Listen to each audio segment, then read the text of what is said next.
Hey guys, welcome back to the channel. In this tech tutorial video, we're going to show you how you can insert an image into your app or through the Adalo app builder. So let us dive into this. So let's navigate to the app editor or app builder here in Adalo, log into your account. And to insert an image, click into that plus button in the top left to insert a component. Now you can go through that list of components here. And for example, if the image component is amongst your most used components, you may find it here, like there, for instance.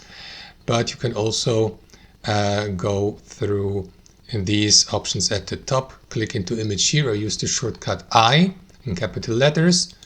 And after that, you will see that, let me just zoom in, you will see that image placeholder here. So position it, I don't know, for example, here at the bottom of that page of the app. And then what you need to do, guys, is navigate to the image source here to the left and select one of these, upload database or URL.